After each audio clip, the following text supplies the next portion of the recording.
मैं वाकई परेशान हो गया, इसलिए मैं भोपाल से ज़्यादा दूर नहीं था। ये वो इलाका था जहाँ पुलिस मेरी तलाश में थी। मैं कई वारदातों में पुलिस को मतलूब था। अगर मेरा राज खुल जाता है और पुलिस को इल्म हो गया कि मैं ही वो कमांडो हूँ जिसने इलाके में कई धमाके किए हैं, तो फिर मेरा बचना मुहाल था और मैं किसी बड़ी मुसीबत में फंस सकता था।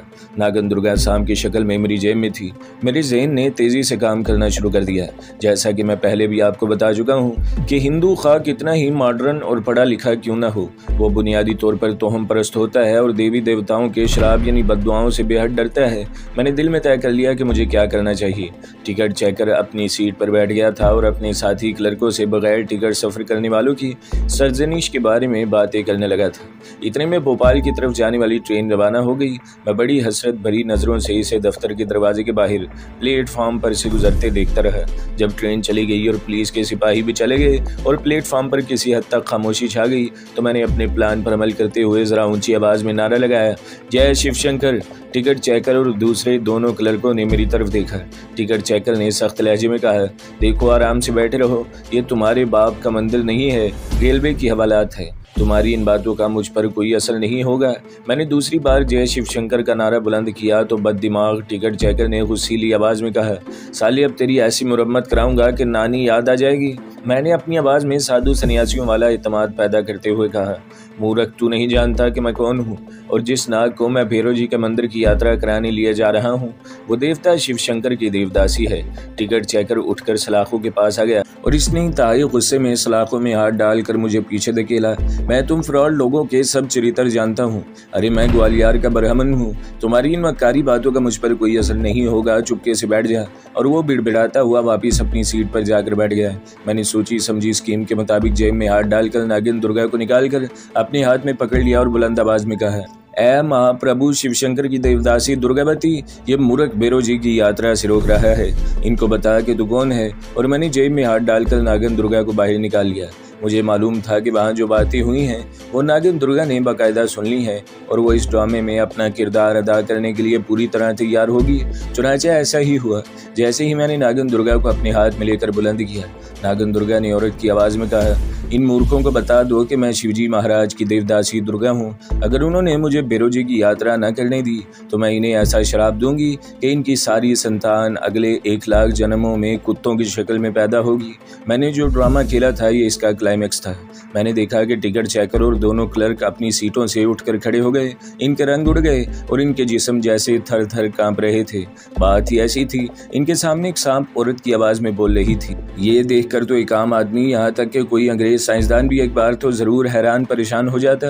और वो लोग तो हिंदू थे और आवागोन इनका जन्म जन्म का अकीदा था। मैंने जब देखा कि तीर बिल्कुल ठीक निशाने पर बैठा है तो मैंने टिकट चेकर से कहा, क्या अब भी तुम हमें हवालात में कैद रखोगे? टिकट चेकर ने जल्दी से हाथ बांध कर कहा, क्षमा कर दें महाराज, क्षमा कर दें। दूसरे हिंदू क्लर्क भी हाथ जोड़कर खड़े हो गए। टिकट चेकर ने जल्दी से मेज़ के दराज में से चाबी निकाली और सलाखों के पास आकर कांपते हुए हाथों से ताला खोल दिया और अदब से एक तरफ हटकर बोला, महाराज मुझे माफ़ कर दें, क्षमा कर दें, मुझसे बड़ी भूल हो गई। मैं आपका दास हूँ। मैं बड़ी शान से नागिन दुर्गा को अपनी कलाई के साथ लपेटे हुए हवालात से बाहर आ गया। टिकट चेकर ने लपक कर कुर्सी आगे कर दी। मैं कुर्सी पर बैठ गया। टिकट चेकर ने क्लर्क से कहा, भोला राम जल्दी से महाराज के लिए जल पानी ले आओ। भोला राम क्लर्क जल्दी से दरवाजे की तरफ बढ़ा। मुझे मालूम था कि ये हिंदू क्लर्क बाहर जाकर सबको बता देगा कि इसने भगवान शिव की देवदासी के दर्शन किए हैं। वो नाग की शक्ल में औरत की तरह बात कर रही है और वहाँ एक हुजूम इकट्ठा हो जाएगा, जो मैं हरगिज़ नहीं चाहता था। मैंने भोला राम को मुखातिब करते हुए कहा, भोला राम खबरदार बाहर किसी से न कहना कि अंदर भगवान शिव की देवदासी और इसका अवतार मौजूद है। अगर तुमने किसी से बात की तो वहीं जलकर भस्म हो जाओगे। भोला राम क्लर्क ने वहीं हाथ जोड़ दिए और कहा, हरगिज़ नहीं कहूँगा महाराज, हरगिज़ नहीं कहूँगा। और वो बाहर निकल गया। टिकट चेकर और दूसरा क्लर्क मेरे सामने फर्श पर बैठ गए। मैं यह तमाशा भी नहीं करना चाहता था कि मैं कुर्सी पर बैठा रहूँ और रेलवे का एक टिकट चेकर जो अपनी वर्दी में था मेरे सामने फर्श पर बैठा रहे। ये मंजर देखकर भी लोग मुतवज्जा हो सकते थे। मैंने टिकट चेकर और दूसरे क्लर्क से कहा, ज़मीन से उठकर कुर्सियों पर बैठ जाओ। उन्होंने इस तरह मेरा हुक्म माना जैसे मेरे गुलाम हो। फ़ौरन उठे और कुर्सियों पर बैठ गए। नागिन दुर्गा मेरी कलाई के साथ लिपटी हुई थी। इस वक्त मुझे यह ख्याल भी आया कि क्यों ना मैं नागिन दुर्गा का मुंह चूम कर इसी औरत की शक्ल में वापस ले आऊँ। खुदा जाने फिर ये मौका कब मिले। साथ ये ख्याल भी आया कि अगर मैं दुर्गा को औरत की शक्ल में वापस ले आया तो कहीं मामला ख़राब ना हो जाए। फिर ये लोग हो सकता है मुझे जादूगर समझने लगे और ड्रामे का जो हिंदुआना देव मालाई पुरस्कार समा बंधा हुआ है वो न बिगड़ जाए। इस बात का मुझे यकीन था कि अब जबकि मैं इंसानी शक्ल में वापस आ चुका हूँ तो कम से कम 2-4 घंटे तो ज़रूर इसी शक्ल में रहूँगा। यहाँ से दूसरी गाड़ी में भोपाल की तरफ रवाना हो जाऊँगा और फिर किसी भी जगह नागिन दुर्गा का मुंह चूम कर इसे भी औरत की शक्ल में वापस ले आऊँगा। मुझे इस हकीकत का भी एहसास था कि नागिन दुर्गा भी बेचैन होगी कि मैं जल्दी से इसका मुंह चूम कर इसे इंसानी शक्ल में वापस लाऊं। चुनाचा मैंने इसको तसल्ली देने की खातिर जुमाइनी अंदाज में कहा, ए महादेव दुर्गावती, मैं जानता हूँ तू क्या सोच रही है। बड़ी जल्दी तेरी ख्वाहिश पूरी हो जाएगी और तू फिर से वही बन जाएगी जो तू पहले थी। मेरी इन बातों को वो लोग भी देवी देवताओं और अवतारों की जुबान के पुरस्कार इशारे ही समझे और अदब से हाथ जोड़कर बैठे रहे। नागिन दुर्गा ने मेरी तसल्ली की खातिर कहा, महाराज जैसी आपकी इच्छा होगी वैसे ही होगा, मैं तो आपकी बिदासी हूँ। दूसरी बार इतने करीब से एक सांप को औरत की आवाज़ में बोलते सुनकर दोनों हिंदुओं के मुंह से बेख्तियार निकल गया, जय शिव शंकर जय शिव शंकर। सांप की शक्ल में आने के बाद मुझे भूख होने लगी थी। मैंने टिकट चेकर से कहा, बालके हमारे भोजन पानी के लिए कुछ लाया जाए ताकि तेरा पुण्य हो। इसी वक्त हमारे लिए होशिंगाबाद के फर्स्ट क्लास रिफ्रेशमेंट रूम से मुर्ग बिरयानी और खीर आ गई जिसे मैंने खूब सैर होकर खाया। मैंने इन लोगों पर मजीद रोब जमाने के लिए नागिन दुर्गा से पूछा, महानाग की देवदासी, क्या तुझे भी जलपान करना है? मुझे मालूम था कि नागिन दुर्गा चूके सांप के रूप में है, इसे भूख प्यास इतनी नहीं लगी। नागिन दुर्गा ने औरत की आवाज़ में कहा, नहीं गुरुदेव, मुझे भूख नहीं है, हाँ प्यास ज़रूर लगी है। तीनों रेलवे कर्मचारी फटी फटी आंखों से नागिन दुर्गा को औरत की आवाज़ में बातें करते सुन रहे थे। मैंने टिकट चेकर से कहा, बालक देवदासी दुर्गा मैया के लिए दूध का कटोरा लाया जाए। इसी वक्त प्याले में दूध आ गया जिसे नागिन दुर्गा ने भी सैर होकर पिया। इसके बाद मैंने टिकट चेकर से कहा, हमारे भोपाल जाने का बंदोबस्त किया जाए। टिकट चेकर ने हाथ बांध कर अर्ज की, महाराज 1 घंटे बाद नागपुर से मध्य प्रदेश एक्सप्रेस आ रही है, आपको मैं खुद इसमें बिठाऊंगा, वो आपको भोपाल पहुंचा देगी। मैंने टिकट चेकर से कहा, सुनो बच्चा, एक बात का ध्यान रखना, तुम बड़े भाग्यवान हो कि तुम्हें महामैया के दर्शन हुए हैं, मगर ये बात अपने तक रखना। फिर मैंने दूसरे क्लर्कों से भी मुखातिब होकर कहा, तुम भी ध्यान से सुनो, अगर तुम में से किसी ने किसी दूसरे को ये राज बता दिया तो तुम्हें महामैया की बद्दुआ लगेगी और तुम्हारा सारा खानदान माल मर्यादा तबाह हो जाएगा। तीनों एक जुबान होकर बोले, हरगिज़ नहीं महाराज, हम किसी को कुछ नहीं बताएंगे। उन्होंने मेरे लिए चाय भी रिफ्रेशमेंट रूम से मंगवाई। 1 घंटे तक वो मेरी टहल सेवा करते रहे। इसके बाद भोपाल जाने वाली गाड़ी आ गई। उन्होंने खुद मुझे ट्रेन के गार्ड से कहकर फर्स्ट क्लास के डब्बे में बिठा दिया। जब तक ट्रेन नहीं चली तीनों रेलवे के कर्मचारी प्लेटफॉर्म पर हाथ बांधे खड़े रहे। नागिन दुर्गा को मैंने जेब में रख लिया। ट्रेन होशिंगाबाद स्टेशन से चली तो मैंने भी सुख का सांस लिया। फर्स्ट क्लास के डब्बे में मेरे सिवा और कोई नहीं था। ट्रेन के रवाना होने के बाद मैंने नागिन दुर्गा को जेब से निकाला तो वो बोली, करमदाद, मुझे मालूम नहीं था कि तुम इतने अच्छे एक्टर भी हो, तुम्हें तो बम्बई की फिल्मों में हीरो का काम मिल सकता है। मैंने इससे कहा, दुर्गा, अगर मैं ये एक्टिंग न करता तो हम इस वक्त जेल की हवा खा रहे होते। ये अदाकारी मुझे करनी ही पड़ी। नागिन दुर्गा ने बेचैनी से कहा, करमदाद, अब जल्दी से मेरा मुँह चूम कर मुझे इंसानी शक्ल में वापस ले आओ। मैं इसी वक्त का इंतजार कर रही थी। डब्बे में कोई मुसाफिर नहीं था। मैंने कहा, दुर्गा, खुदा करे कि मेरे मुंह चूमने से तुम्हारी इंसानी शक्ल वापस आ जाए, वैसे मुझे यकीन नहीं आ रहा। नागिन दुर्गा बोली, तुम हमारे खुफिया मंत्रों की ताकत को नहीं जानते, तुम मेरा मुंह चूमो। नागिन सांप के रूप में थी। मेरा दिल इसका मुंह चूमने को बिल्कुल नहीं चाहता था, लेकिन मैं मजबूर था। मैंने नागिन दुर्गा को हाथ में ले लिया और इसका मुंह अपने होठों के करीब लाकर इससे पहले अपना सांस रोका, फिर बड़ी ही बेदिली के साथ इसके मुंह को चूम लिया। मगर नागिन दुर्गा अभी तक सांप के रूप में थी। मैंने कहा, देखा दुर्गा, मैंने कहा था ना कि मुझे शक है, मेरे मुंह चूमने पर भी तुम वैसी सांप की रहोगी। नागिन दुर्गा ने कहा, मुझे सामने वाली सीट पर रख दो, मैं अपने अंदर कुछ तब्दीली महसूस कर रही हूँ। मैंने जल्दी से इसे सामने वाली सीट पर रख दिया। फर्स्ट क्लास कंपार्टमेंट में खूब रोशनी हो रही थी। ट्रेन पूरी रफ्तार से भोपाल की तरफ उड़ी जा रही थी। मैंने देखा कि नागिन दुर्गा सीट पर बैठे बैठे बल खाने लगी थी। कभी वो अपना फन खोलकर लहराती, कभी फन सुकेड़ कर सीट के गुदेले पर लोट पोट होने लगती। मैंने पूछा, दुर्गा, तुम्हारी तबीयत तो ठीक है ना? इसने बहुत ही धीमी आवाज में कहा, मैं ठीक हूँ करमदाद, तुम खामोश रहो, खामोश रहो। फिर वो एकदम जैसे पुरसुकून हो गई और सीट पर लेट गई। इसके साथ ही इसके मुंह से एक सिसकार की आवाज़ निकली और दूसरे लम्हे सीट पर से सांप गायब हो गया और इसकी जगह दुर्गा औरत के रूप में लेटी हुई थी। इसने लेटे लेटे मेरी तरफ देखा। इसकी आंखों में खुमार सा था। कहने लगी, करमदाद, एक बार फिर मेरा मुंह चूमो, थोड़ी सी कसर रह गई है, वो भी पूरी हो जाने दो। मैंने झुककर दुर्गा के होंठों पर आहिस्ता से अपने होंठ रख दिए। दुर्गा तो मुझसे वहशियाना अंदाज में लिपट गई। मैंने बड़ी मुश्किल से अपने आप को छुड़ाया और कहा, तुम पागल तो नहीं हो गई दुर्गा? वो उठकर बैठ गई और मेरी तरफ मोहब्बत भरी नज़रों से देखते हुए बोली, प्रेम करना पागलपन तो नहीं है करमदाद। मैंने तुमसे प्रेम किया है, कोई पाप नहीं किया। मैं हमेशा तुमसे प्रेम करती रहूंगी। और वो उठकर मेरी सीट पर आकर बैठ गई और मुझसे प्रेम करने लगी। मैं इससे प्रेम नहीं करता था और प्रेम करना भी नहीं चाहता था, मगर वो मुझे छोड़ नहीं रही थी। मेरी किस्मत अच्छी थी कि कोई स्टेशन आ रहा था। ट्रेन की रफ्तार आहिस्ता हो गई और दुर्गा मुझसे अलग होकर बैठ गई। मैंने इसे समझाने की कोशिश करते हुए कहा, दुर्गा मैं अपनी बीवी जमीला से प्रेम करता हूँ, मैं इसकी मोहब्बत को धोखा नहीं दे सकता। दुर्गा ने मेरे हाथ को चूम कर कहा, मैं तुम्हें कब कहती हूँ कि अपनी बीवी से प्रेम न करो। तुम अपनी बीवी से ज़रूर प्रेम करो, मगर मुझे प्रेम करने से तो न रोको। मैं तुमसे प्रेम करती हूँ और हमेशा प्रेम करती रहूंगी। तुम ज़रूर मेरे पिछले जन्म में मेरे पति देव रहे होगे। मैंने इसके हाथ से अपना हाथ अलग करते हुए कहा, मैं तुम्हारे जन्म वनम को बिल्कुल नहीं मानता। बेहतर यही है कि तुम मुझसे प्रेम का इजहार न करो। मुझे ये बातें किसी दूसरी औरत की जुबान से अच्छी नहीं लगती। नागन दुर्गा खामोश हो गई। इसके चेहरे पर उदासी छा गई। गाड़ी एक स्टेशन पर रुक गई। वो मुझसे ज़रा अलग होकर बैठ गई। मैंने इससे पूछा, तुम्हारे लिए कुछ खाने को लाऊं? तुम्हें ज़रूर भूख लगी होगी। खिलाफी तवक्का दुर्गा ने मुस्कुराते हुए कहा, तुम्हारे पुजारियों ने मुझे दूध पिला दिया था, बिल्कुल भूख नहीं लगी। मैंने खिड़की में से बाहर झांक कर देखा, ये कौन सा स्टेशन है? खुदा जाने भोपाल अभी कितनी दूर है।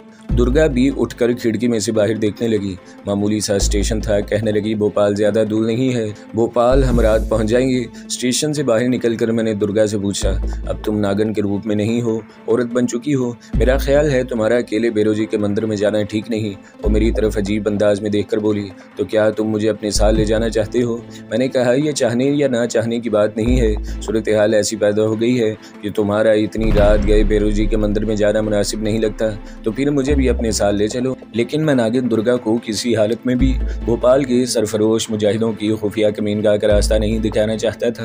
मैं सोचने लगा कि क्या करना चाहिए। नागिन दुर्गा ने मुझे उलझन में मुब्तला देखा तो कहने लगी, तुम मेरी फिक्र न करो, भैरव जी के मंदिर में दूसरी औरतें भी रहती हैं, मैं इनके पास रह लूँगी, तो मुझे भैरव जी के मंदिर में छोड़ आओ।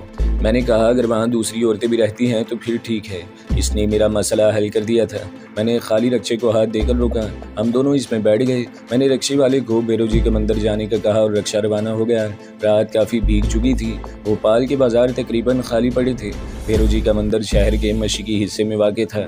हम वहाँ पहुँच गए। नागन दुर्गा नीचे उतरी तो मैंने इसे कहा, मैं कल रात को ही आ सकूँगा। वो बोली, तुम चाहे जिस वक्त आ जाना, मैं तुम्हें मंदिर के महिला आश्रम में ही मिलूंगी। वो मंदिर के दरवाजे की तरफ चली गई। मैंने रक्शे वाले को एक ख़ास चौक की तरफ चलने को कहा। ये चौक मुजाहिदीन के खुफिया कमीनगाह वाले टीले से काफ़ी पीछे था। मैं वहाँ जाकर उतर गया। मेरे पास इतने ही पैसे रह गए थे जितना रक्शे का किराया था। वहाँ से मैं रात के अंधेरे में टीले की जानिब पैदल चल पड़ा। टीले पर अंधेरा और खामोशी तारी थी। मैं खुफिया रास्ते से होता हुआ कमीनगाह में आ गया। कमांडो खालिद सुराह था। हमारे एक मुजाहिद ने इसे जगा दिया। इसने मुझे देखा तो सर पकड़ कर बैठ गया। कहने लगा, खुदा का शुक्र है कि तुम्हारी इंसानी सूरत नजर आई करमदाद। इस तरह हमारा मिशन कभी मुकम्मल नहीं हो सकेगा। तुम अचानक गायब हो जाते हो और अचानक जाहिर हो जाते हो। मैं इसके पास बैठ गया। खालिद भाई, लगता है मेरे इख्तियार में कुछ नहीं रहा। ये जो मुझ पर इंसान से सांप और सांप से इंसान बन जाने का दौरा पड़ता है, इस पर मेरा कोई इख्तियार नहीं। खुदा से दुआ करो कि वो मुझे इस अजाब से निजात दिला दे। इसके बाद हमने झांसी वाली आर्मी एमुनेशन की डिपो की बातें शुरू कर दी।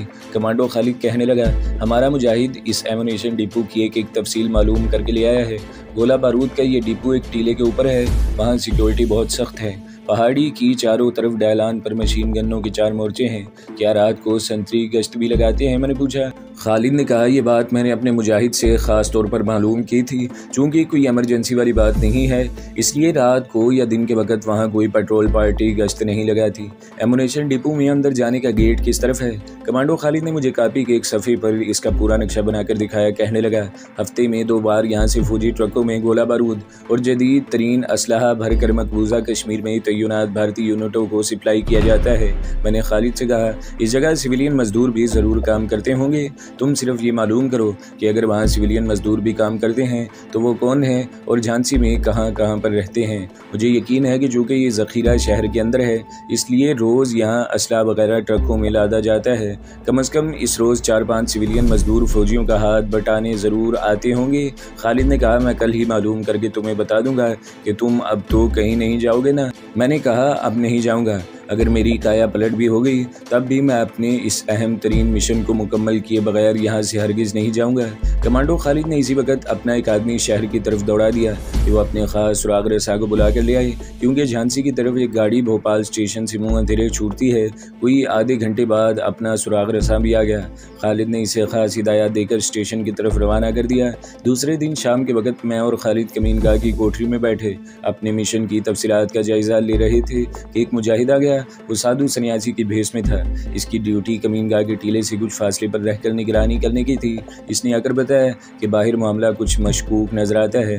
खालिद ने पूछा क्या बात हुई है। मुजाहिद हमारे पास ही बैठ गया, कहने लगा दोपहर के वक्त से लेकर 1 घंटा पहले तक पुलिस की एक जीप टीले के पीछे जो सड़क है इसके 4-5 चक्कर लगा चुकी है।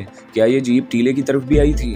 टीले की तरफ जीप तो नहीं आई, लेकिन 2 सिपाही जीप से उतर कर टीले के करीब गए थे। ऐसा लगता था कि वो किसी की तलाश में है। मैंने खालिद से कहा किसी ने मुखबरी तो नहीं कर दी? मेरा ख्याल है हमें ये जगह कुछ दिनों के लिए खाली कर देनी चाहिए। कमांडो खालिद ने नफी में गर्दन हिलाते हुए कहा मुखबरी हो नहीं सकती।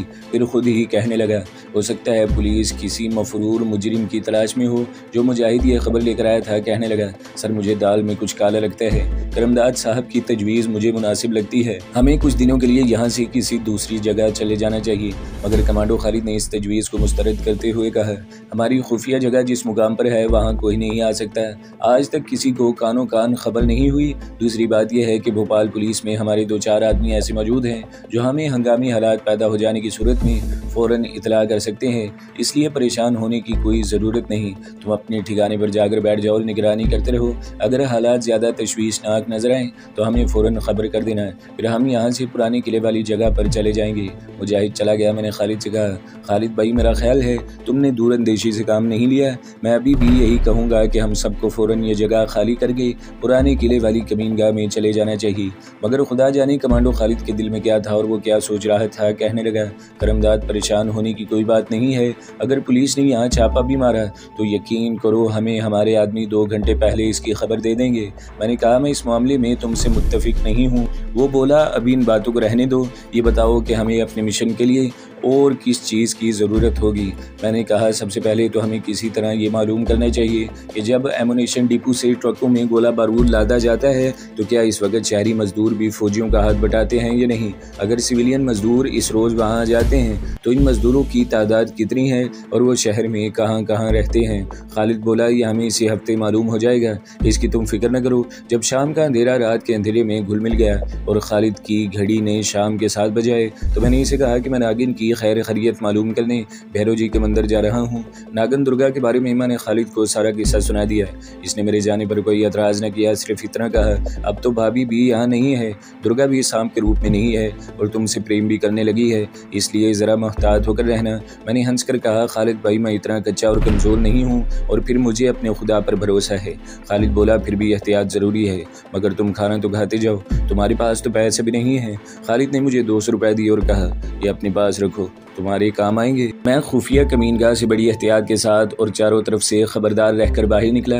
रात का अंधेरा गहरा हो गया था, फिर भी मैं एक तरफ होकर पत्थर की दीवार की ओट में बैठ गया और अंधेरे में इन दरख्तों को देखने लगा जिनके दरमियान शहर भोपाल को जाने वाली छोटी सी सड़क गुजरती थी। अपने मुजाहिद ने इसी सड़क के बारे में बताया था कि वहाँ दोपहर के वक्त पुलिस की जीप 2-3 बार आई थी। मुझे दरख्तों की तरफ कोई ख़ास नकलो हरकत दिखाई नहीं दे रही थी। चूँकि मुझे इसी सड़क को अबूर करके भैरव जी के मंदिर जाना था, इसलिए मैं पूरी तसल्ली कर लेना चाहता था। मेरे पास कोई हथियार वगैरह भी नहीं था और मैं सांप के रूप में भी नहीं था कि दुश्मन हमला करे तो झाड़ियों वगैरह में घुस कर छुप जाऊं। जब मुझे यकीन हो गया कि रास्ता साफ है और मुहाज खाली पड़ा है तो मैं ओट में से निकल कर सड़क की तरफ चल पड़ा। छोटी सी सड़क खाली पड़ी थी। मैं जल्दी से इसे पार करके दूसरी तरफ खेतों में चला गया। खेतों खेत चलता मैं भैरव जी के मंदिर पहुंच गया।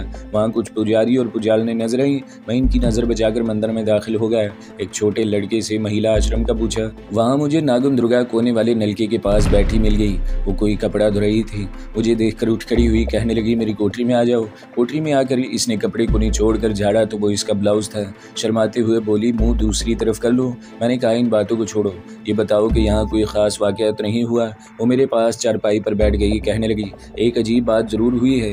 वो क्या? मैंने तजस्सुस से पूछा। कहने लगी आज शाम मैं भैरव जी की मूर्ति के आगे पूजा पाठ कर रही थी। जब मैंने माथा टेका तो भैरव जी के दर्शन हो गए। क्या मतलब भैरव जी की शक्ल मेरी आंखों के सामने आ गई? मैंने पूछा ये भैरव जी कौन है? क्या कोई मर्द या औरत है? दुर्गा ने हाथ बांध कर कहा, भगवान के लिए ऐसी बात न करो, तुम मुसलमान हो, कहीं भैरव जी की तुम्हें बद्दुआ न लग जाए। मैंने कहा, अच्छा बताओ, दर्शन हुए तो फिर क्या हुआ? वो कौन सी अजीब बात है जो तुम मुझे बताने वाली थी? दुर्गा ने सांस भरकर कहा, भैरव जी हमारे देवता हैं, शिव जी के अवतार हैं और बड़ी गुस्सीले मिजाज वाले हैं। मुझे दर्शन दिए और मेरी तरफ अपनी सुरख आंखों से देखकर कहने लगे, दुर्गा तुम तो एक मुसलमान से प्रेम करने लगी हो।